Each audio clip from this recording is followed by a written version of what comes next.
Nesteoil ralli Jyväskylä vuosi 2014 Madrock-arvonta, jossa arvotaan Madrock koko skootteri 50-vuotiainen kaksitahti ja sen lisäksi toisena palkintona Madrockin Fatbike polkupyörä, ja seremoniamestarina toimii Markku Mutanen ja onnettarina Maija Juppi, skootterin osalta ja polkupyörän osalta Matilda. Ja Matildan sukunimi oli Lindström. Matilda Lindström. Se on melkein niinku from Svenska. Ja nyt voin ottaa sitten Markku sinä tästä sanan ja nyt hän ottaa sitten tämän pitämisen uudelleen. Oikein hyvää päivää, arvoisat naiset ja herrat. Tervetuloa tänne Madrock-osastolle. Nyt suoritetaan arvonta.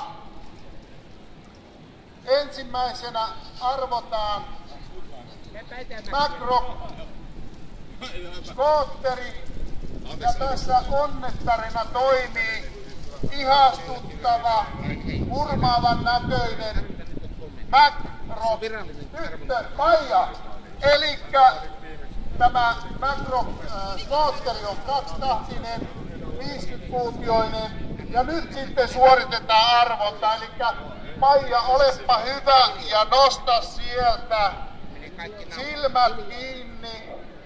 Katsotaan, jännitys nousee. Kuka on onnellinen voittaja? Minä luen sen ääneen niin, että kaikki kuulee. Tulepas Maija tänne, että minä näen tämän nimen.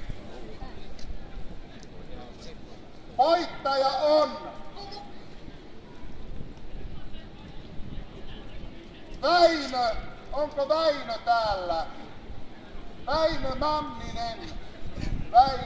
Manninen. Ja tässä on hänen puhelinnumeronsa, eli me tulemme ottamaan yhteyttä Väinö Manniseen ja soitamme hänelle ja ilmoitamme, että hän on voittanut sitten tämän upean Madrock skootterin. Wow! Väinö! Wow! Ja seuraavaksi sitten suoritetaan Fatbike Madrock polkupyörän arvonta. Matilda tuonne pyörän luokse. Hurmaava, upea meidän Madrock tyttö tässä vieressä, eli kohta sitten suoritetaan tämä arvonta. Ja katsotaan, minä toivoisin nyt tällä kertaa, että äskeisen palkinnon voitti mieshenkilö, että tämän polkupyörän voittaja on nainen. Mutta Maija, tulepa tänne tuon laatikon ääreen ja otappa sieltä. Matilda, anteeksi, Matilda just. Sieltä rupeet nostelemaan. Silmät kiinni. Upeeta. Katsotaan, miten tämä homma etenee. Ja sieltä. Ja kuinkas ollakaan tämän Madrock Fatbike polkupyörän hoitaa nainen. Eli henkilön nimi on Anu Koivu. Ani Koivu lukee tässä näin. Ani, jos olet paikalla, tervetuloa Madrock-osastolle. Olet voittanut upean polkupyörän.